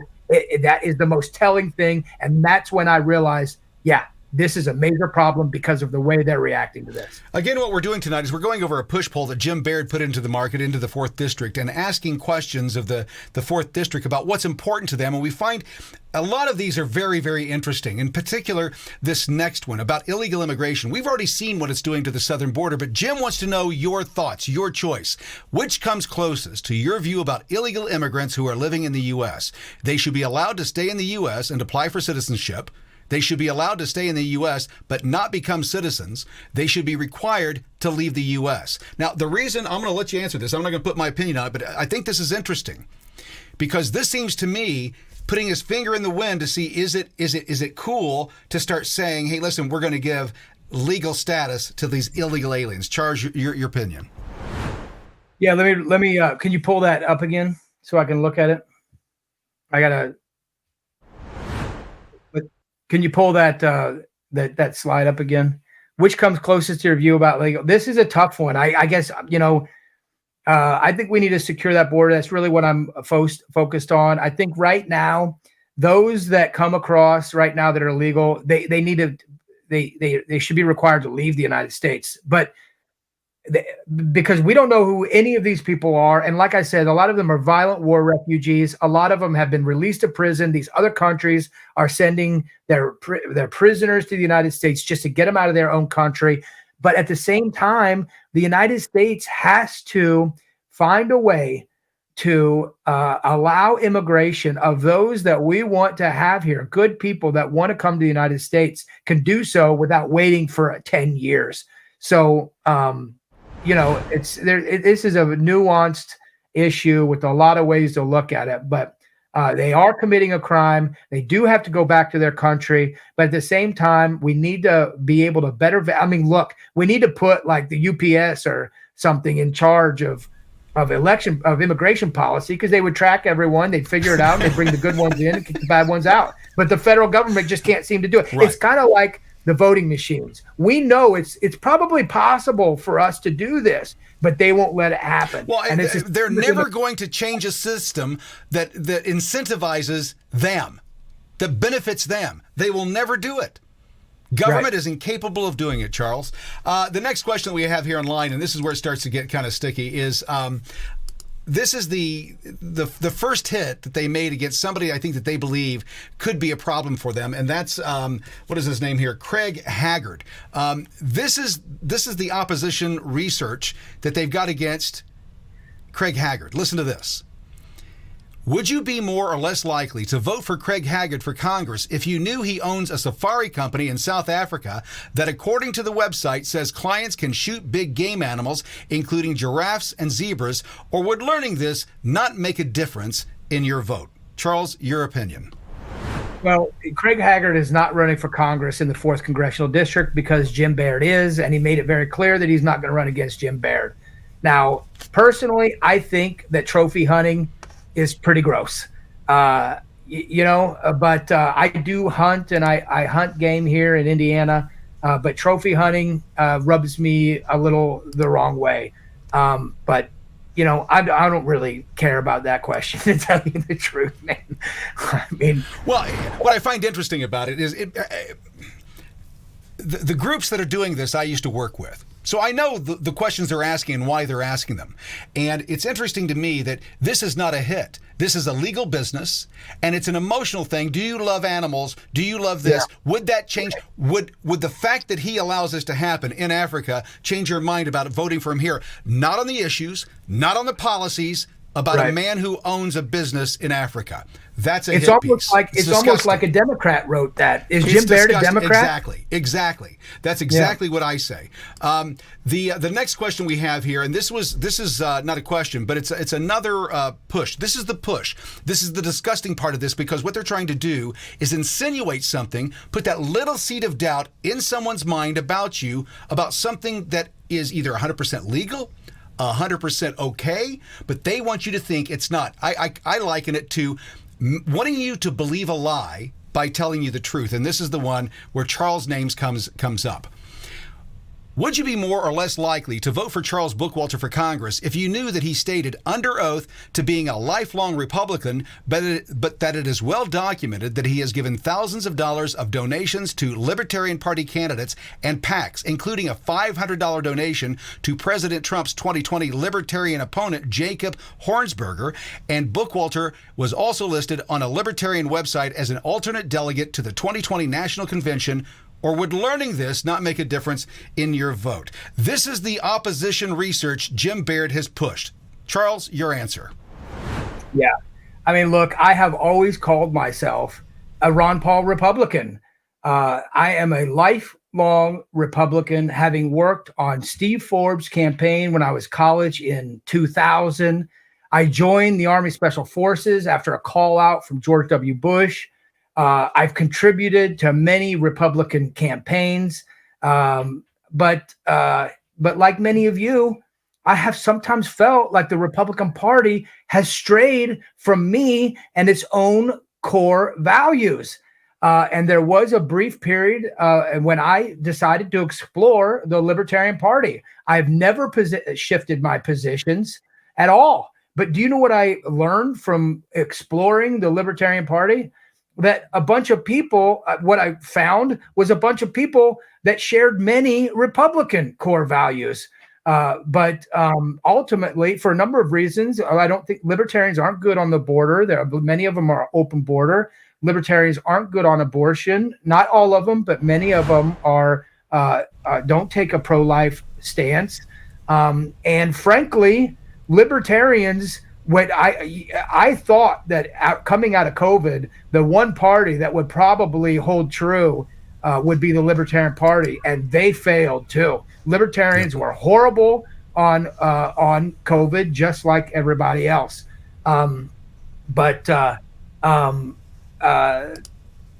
what the last thing I was going to say was well, I think it's interesting that you're being targeted. The Republican Party, conservatives, right, so-called conservatives, are going after you, saying it's a bad thing that you find other Americans that are more conservative in some ways than they are, and that you have conversations with them. It's almost like you're either a Republican, or well, you can only be a Republican. That you can't look at any other thing and say, or any other group and say that their concepts are good ideas too. Does that make... Yeah. And when I was under oath and said that I've been a lifelong Republican, the one of the commission, the election division people said they pulled my voting data off the GOP database. I was labeled as a weak Republican at the time. But ultimately, what I decided, and everybody knows this because I've been talking about it everywhere, I decided that I wanted to bring my party back to its core values and make my party a better party. So what I'm doing, and many people know, is I'm implementing what I learned as a Green Beret in the 4th Congressional District to get out there, recruit, train, and fight alongside other conservative Republicans to get them elected, build our party, run for precinct committeeman, run for state delegate, and get involved, go to your commissioners meeting. So when the Republican Party, which I heard for the longest time, says no one's doing anything, no one comes to our meetings, no one's engaging, then do something about it. So I decided to do something about it and to help out the party that I have been affiliated with my entire life. These parties overlap anyway. If you do a Venn diagram with libertarians, Democrats, and Republicans, we share a lot of this. I don't share any. Charles, let me go ahead and put that up for you, because you sent me a Venn diagram this afternoon. Let's show this. Yeah, I found this on the Libertarian Party website just to look at it, but you can see that there's a lot of overlap in these parties anyway. And a lot of conservative Republicans hold the same position as libertarians. But here's something that, so if you did a Venn diagram with myself and Jim Baird, you'd see that my Venn diagram would cover all the Republican issues and some libertarian issues, and Jim Baird's would cover Republicans and Democrats, and they don't hide behind it. When they talk about bipartisanship, when Jim Baird says he's a bipartisan, it means he's working with Democrats taking on leftist progressive ideas. When I say I'm bipartisan, it means I would work with libertarians to preserve individual rights, promote peace and prosperity. And I hear it all the time. They talk about bipartisan. That only means that they are taking on Democrat ideology. And that should scare you. And at least everyone knows, thanks to this poll, that if you did a Venn diagram with Charles Bookwalter, it would only find that the overlap is where it's more conservative, where it's more preservation of your individual rights, where it promotes peace and prosperity for all. So Jim Baird is a Venn diagram with the Democrat, and many Republicans do, and I do not. And it's reflective in his record when he does things like sponsors a carbon sequestration collaboration act or a vaccine registration act, which was a Democrat bill. The House Bill 550, the Immunization Infrastructure Act, which gave $400 million to the CDC in 2021, when we know what they were doing was lying to us. He gave them $400 million by co-sponsoring a Democrat bill. So forgive me for like laughing at the fact that they want to paint me as a conservative Republican. And if anyone has any, first of all, if you look up that guy Jacob Hornberger, that he's an academic that he started. He's like the head of something called the Future of Freedom Foundation. He didn't even win the nomination of the Libertarian Party. Well, that doesn't matter. You were talking to somebody outside the Republican Party, Charles. How can you be trusted? Yeah, but this guy's an academic. He's a lawyer. He's very smart. He's just a small little operation. And I thought, I would help a grassroots guy like that out. So if anyone should be upset about that, it would be Donald Trump But the fact is, I voted for Donald Trump in 2016 in the primary. I voted for him in 2020. So if anyone's going to be mad, it would be Donald Trump. And I'm telling you right now, pollsters, Donald Trump doesn't care that I contributed to Jacob Hornberger, and neither does anyone in the 4th Congressional District either. Okay, the next question. This was a good one here. This is another one, right? The Charles Bookwalter for Congress. They're trying to really push against you. Would you be more or less likely to vote for Charles Bookwalter for Congress if you knew he strongly opposes the Coronavirus Aid, Relief, and Economic Security, or CARES Act, passed during the Trump administration, but he applied for and received a PPP loan for his business through a program made possible by the same CARES Act? Or would learning this not make a difference in your vote? Now, Charles, I'm going to tell you before you start, I was against all of this money being given out. I own my own business. I was against it 100%. I didn't want it. No shutdowns, no money, no stimulus package, nothing. Let's get us back to normal. But when it came out, I took it because, hey, if the island is sinking and the people on the island are offering boats to get away, I'm going to take the boat. Would you agree? Yeah, absolutely. And what's worse is the island wasn't just sinking. The government sent a bomb over there and blew the island up. And so it was manufactured. It was a manufactured crisis. So I told my story. My COVID story. It was completely disruptive. It disrupted our lives. It required a lifestyle change, a whole career change. I'll never be in healthcare again. It was very stressful. It was just a horrible time for me and many people. It led to falling out of family members. It was brutal for so many of us. I was adamantly opposed against it from the very beginning, and I made that clear to everyone. But the fact is that I didn't know what was going to happen next. And I didn't know if we were going to be able to pay our bills. And I didn't know if I was going to lose the Jimmy John's, lose my commercial real estate property, and go bankrupt. And so, I was opposed to it. But like many other people, I had to, if the government is going to lock you down, then they're going to have to pay your bills. And that's the bottom line.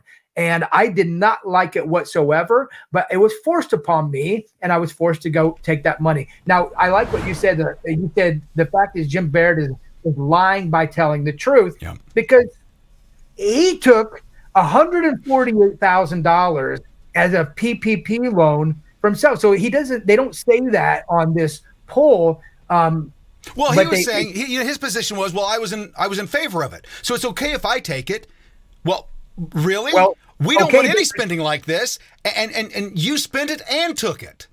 Yeah, and in a way, so think about that. If that's the case, then what he's saying is I was in favor of the lockdowns. Yep. That's the logic.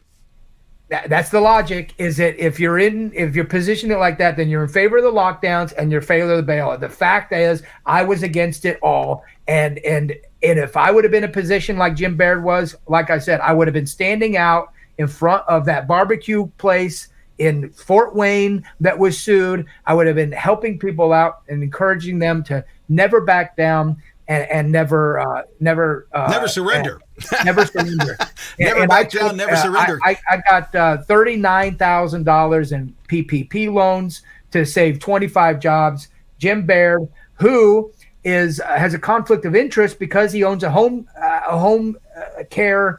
Home health care, home health care took $148,000 that was approved for them to not have to pay back. So, by the way,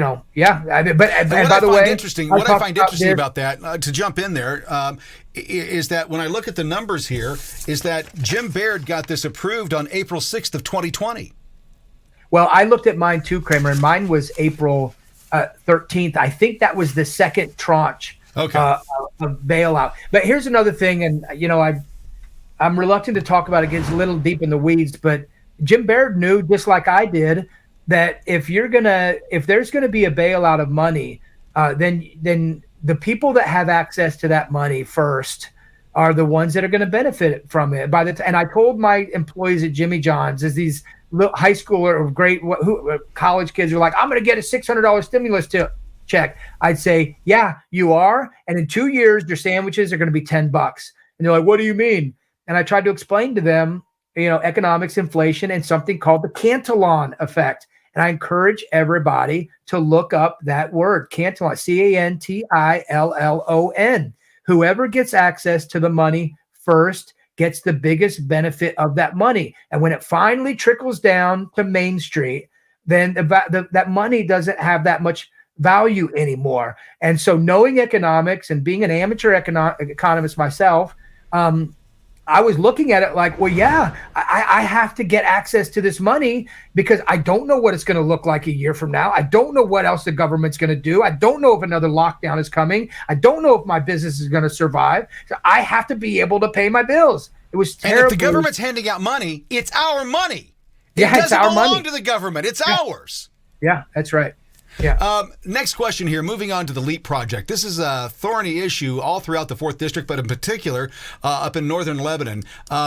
Jim Baird says, would you be more or less likely to vote for Charles Bookwalter for Congress if you knew that he wants to stop the LEAP Lebanon project, which is the state of Indiana's effort to attract high-wage jobs, here's the promise, of the future of Indiana and bring back high-tech manufacturing, another promise, from overseas? Or would learning this, would you vote differently? Yeah, I've already talked a lot about this. This is Soviet-style central planning. This is not what the people want. Indiana, I went to a lot of these meetings, and these commissioners would say, I've been here my whole life, and I love this rural community and the little traffic and our culture. And then they'd say, but we need to do that. We need to do this. They are importing, or I should say they're exporting Indianapolis to our rural communities. And I don't like it. It's not natural. It's not a free market the way they're doing it. And it's not a natural way to grow. And frankly, the Indiana fertile ground should not be converted into this, in my estimation. If they wanted this, they should have sent it up to the region where there's dilapidation and there needs to be an investment. And when I say send it, I mean, the IEDC can advise people, we got a great community here in Indiana. There's opportunity up there. Here's your point of contact. If you want to invest in Indiana, it'd be great. Not spend $300 million buying people's property, displacing people. I talk to people all the time. They're in their forever homes, and now they're surrounded. There's houses being torn down around them. They have no security. They have no idea what their future is going to like. They can't sell their home. It is a complete catastrophe. And these things fail all the time. There's one in Terre Haute right now that was built 5 years ago, and it's failed. It has not done what they said. A recent article came out about these things that show that oftentimes after the abatements are over, these companies do not invest the amount of money they said they're going to invest. And spending $50 billion for a couple hundred high-paying jobs? Are you kidding me? It's a terrible return on investment. I would rather see 10,000 one-acre farms that were given to people so they could own their own property than have an 11,000-acre industrial park owned by foreign investors and venture capitalists that these people pick and choose these winners and losers. It should be offensive to every person in this area. And don't say that the IEDC just needs to go do it somewhere else. No, the IEDC needs to lose their funding. They're a rogue agency. And frankly, that LEAP project is not going to do what it wants to do because there's so much opposition. There's been so much waste as well. I mean, It's not efficient at all. And when we find out, and I was disgusted when I learned that the IEDC has offices all over the globe. Rome, Paris, Tokyo, London. Why do we have why is Indiana? Well, we need the economic development. No. If that's the case, then it's got to be done a different way. It's got to be done through the state, not this quasi-private public partnership, because once they get that money, Charles, we don't see it anymore. As soon as it goes into this organization, the IEDC, the taxpayer loses control of what happens with that money. Yeah. It's got to stop. And could you imagine if all of us had $30,000 back in our pockets because we weren't paying exorbitant property taxes, high gas taxes, if we weren't paying high income taxes, sales tax, if all these taxes for them to accumulate and then dish this money out to the people that they choose to give it to, is just flies in the face of everything that America was built on and that we stand for. And we should never ever allow this to happen. And look what they've done. Look what they've done. They've awakened a sleeping giant is what they've done. I agree. Again, we're talking with Charles Bookwalter tonight. This is the Bookwalter Digital Town Hall. We do it every Thursday night at 7 o'clock. Tonight we're running along because this push poll that Jim Baird put out is trying to muddy the waters and put as I said earlier, Jim wants you to believe a lie by telling you the truth. And so that's what we're clarifying tonight, or clarifying and clearing up tonight. The next one here is, again, we've talked about it already because of the questioning up front, but I want you to talk about this and be very precise. Jim Baird and his team thinks that the Israeli issue and your support, the way that you're looking at this is, something that should keep you from being elected for Congress.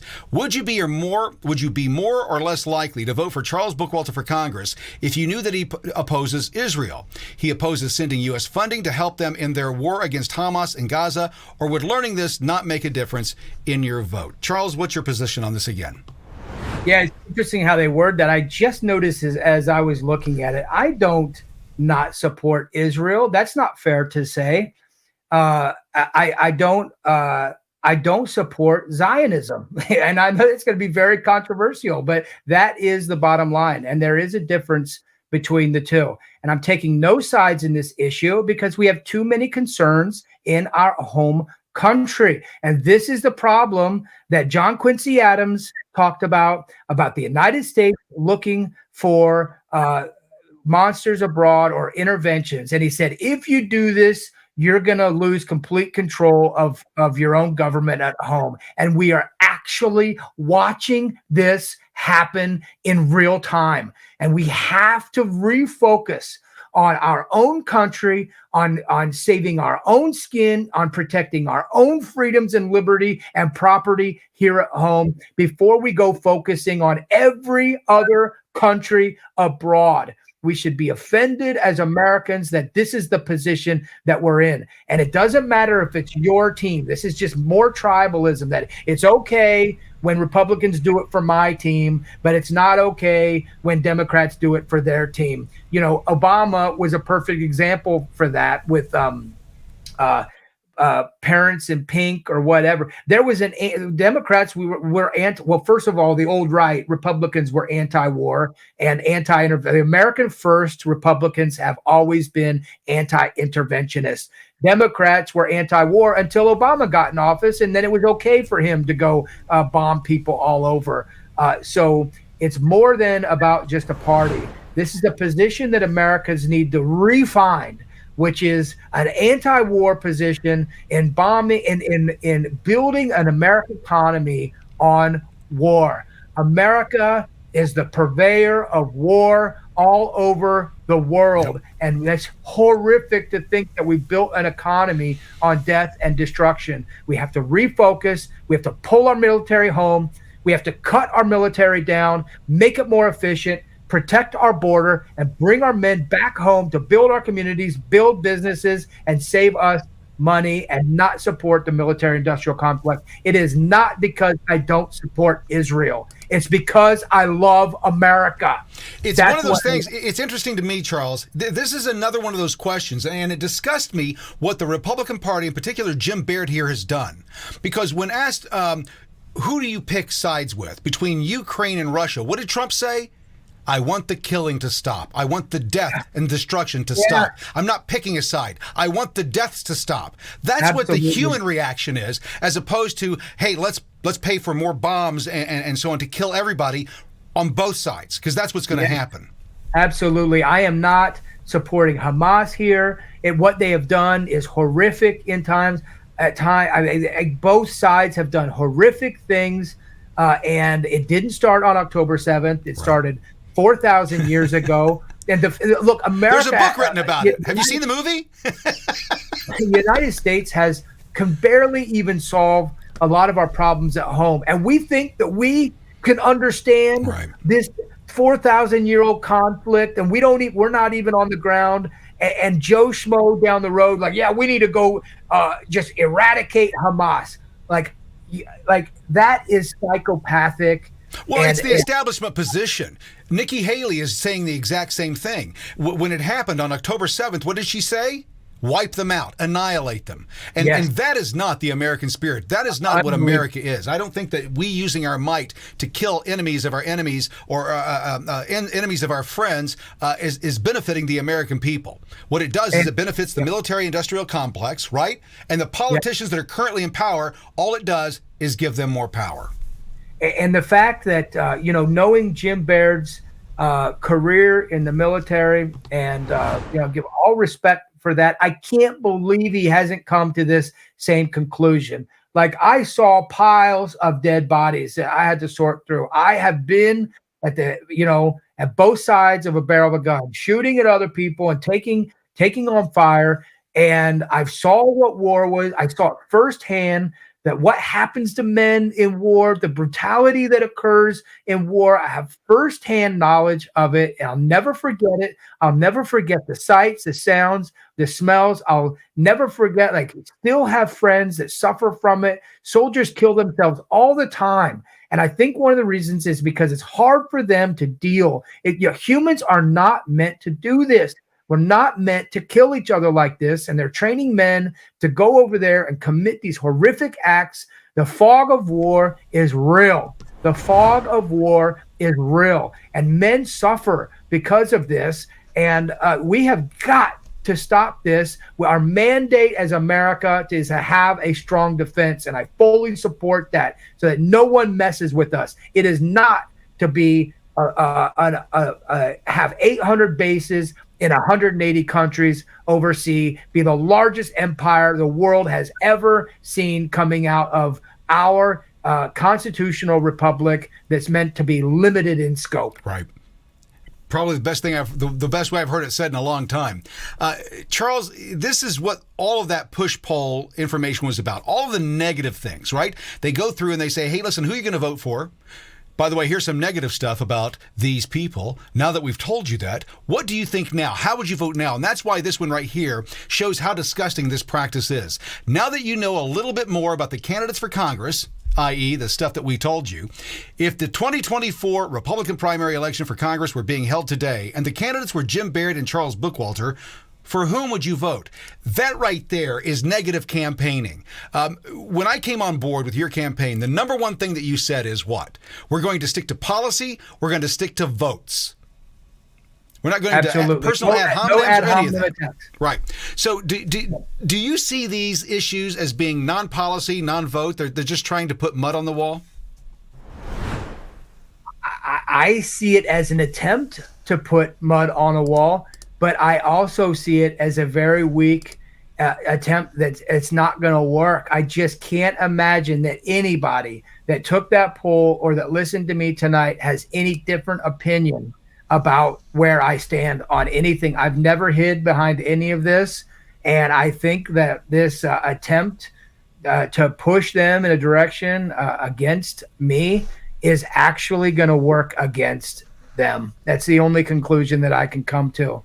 I don't think it's going to work. I think it's only going to embolden my base and bring more people around to see that, you talk about politicians. Like, look, Brad Chambers, the former IED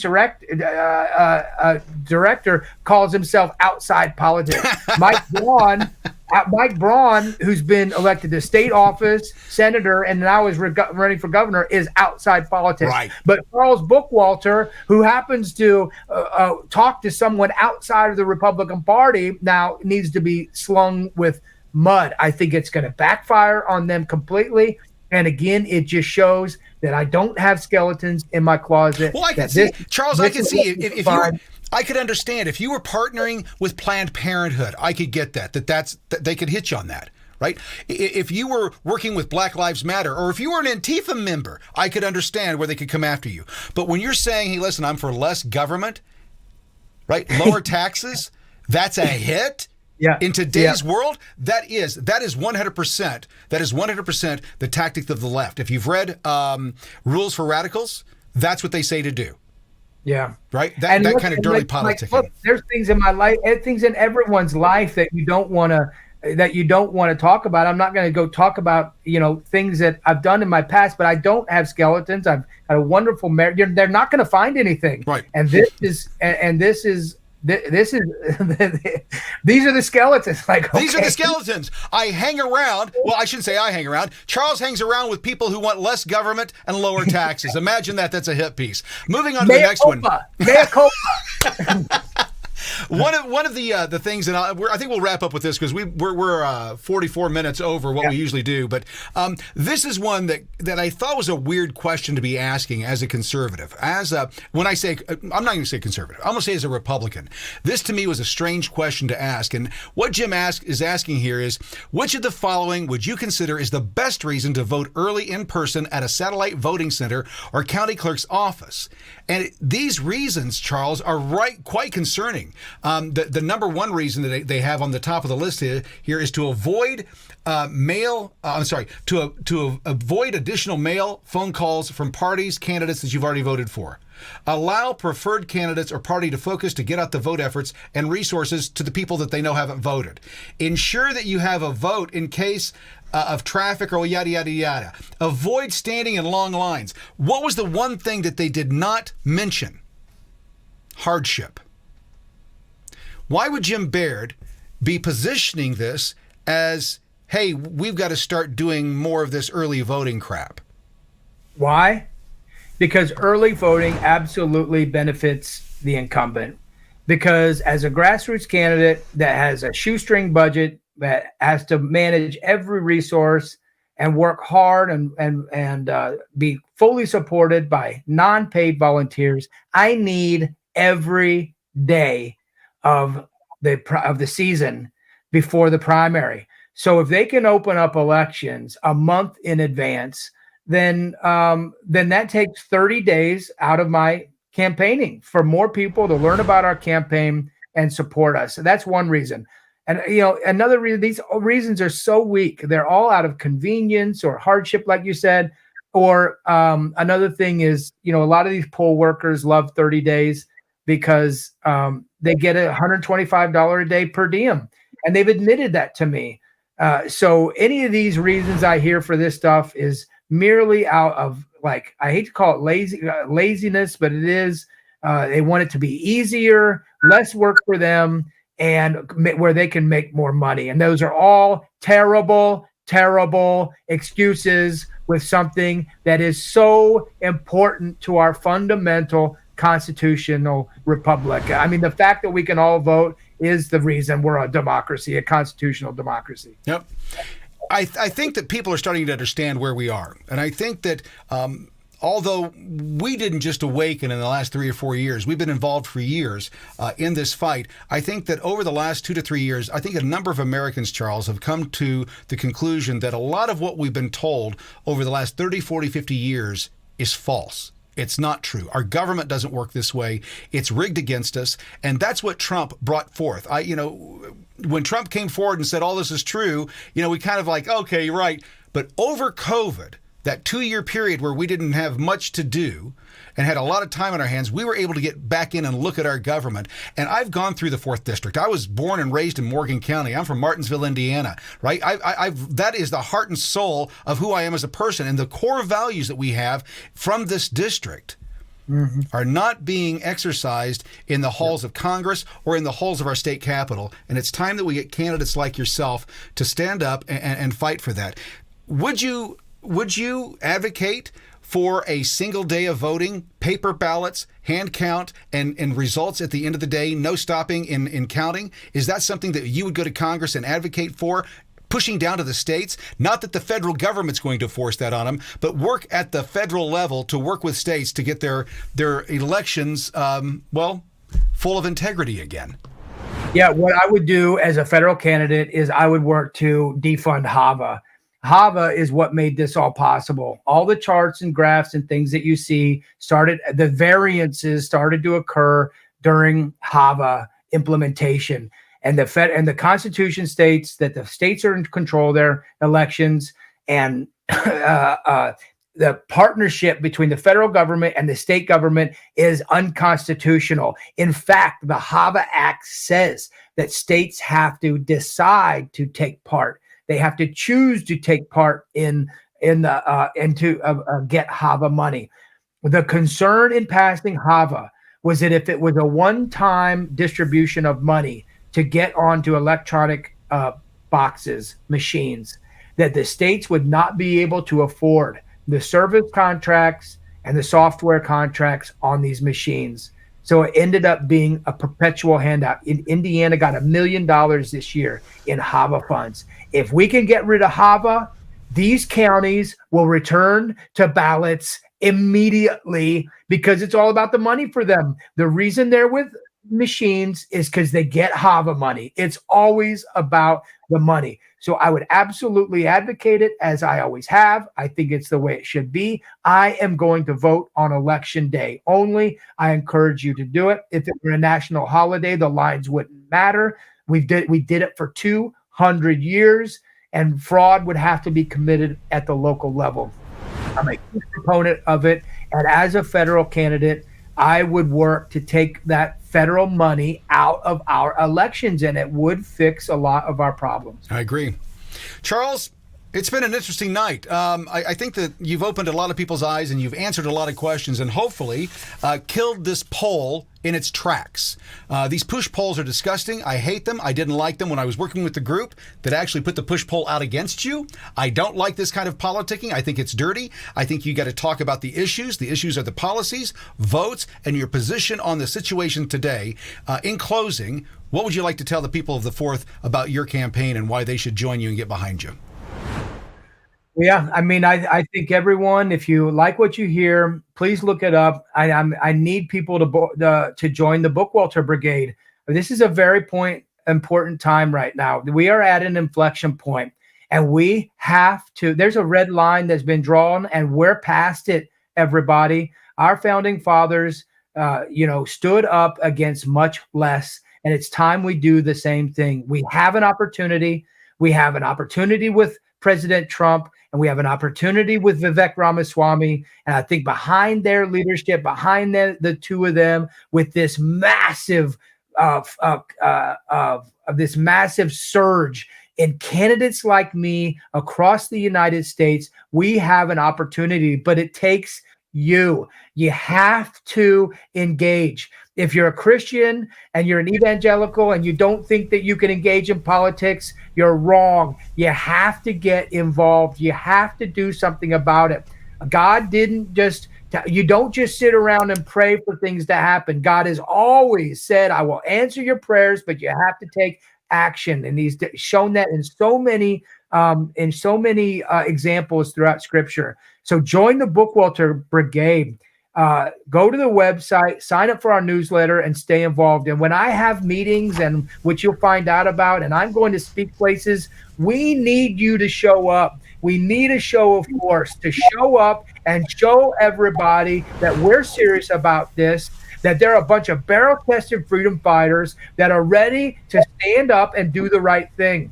And doing so, it's kind of like working out with a group. You hold each other accountable. You show up. We're all in this together, and we're all holding each other accountable to do the hard right over the easy wrong. And I'm enlisting you. This is a call out. This is a volunteer call out for the people of the 4th Congressional District to engage in this campaign and help us. It's the only way that this is going to become a success. We have an opportunity. And you want to know why I know how?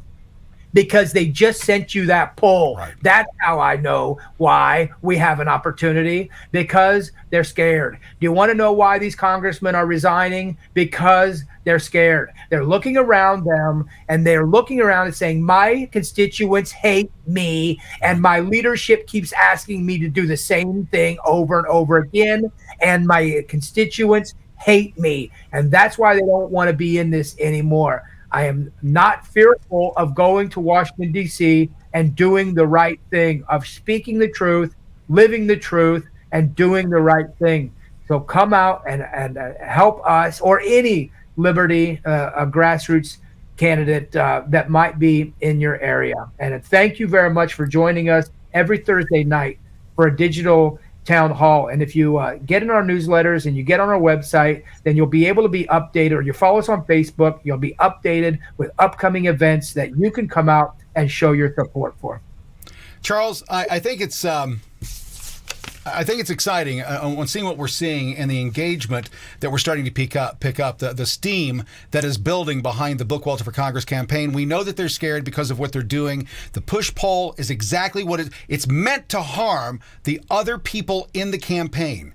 The people that are trying to talk to conservatives, they're trying to put a seed of doubt in there, saying that this person isn't qualified. Let the establishment person, the person with the PACs behind him, the lobbyists behind him, those that want to go along to get along, that's what we want to continue. That's what they're saying with this push poll. We want the status quo.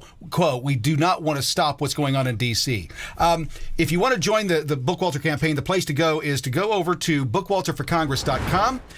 It is the web address that you can find anything you want to know about Charles at. You can join. You can donate. You can also sign up and ask for Charles to come and visit you for a town hall there, a visit up with people in your community. We're doing that in Martinsville, Indiana tomorrow. Can't wait to get down there to the town square.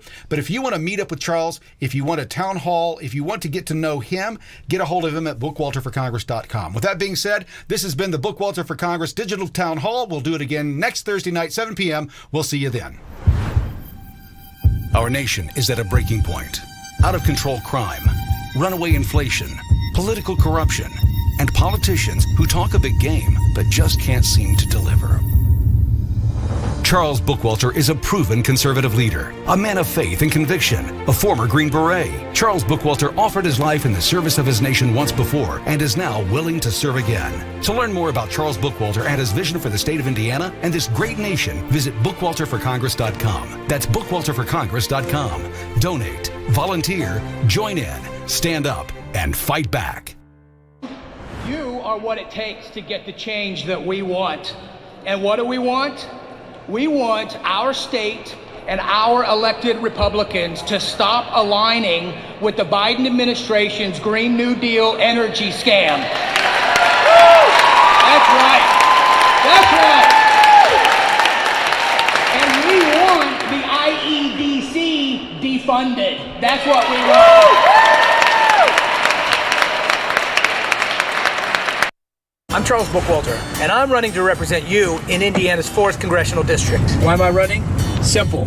The out-of-control spending, well, it's out of control, and somebody has to do something about it. Take, for example, this taxpayer-funded billboard that was strategically placed by Representative Baird in front of my Frankfort, Indiana, Jimmy John's franchise. Nice one, Jim. Now, to the untrained eye, this billboard looks exactly like a campaign ad, but it's not. It's franked mail. It's your tax dollars being used by an incumbent to remind you of all the reasons that you should go vote for them. And every day I leave work, I'm reminded exactly why I'm running for Congress. Jim Baird won't let me forget. Thanks, Jim. I'm Charles Bookwalter, and I approve this message.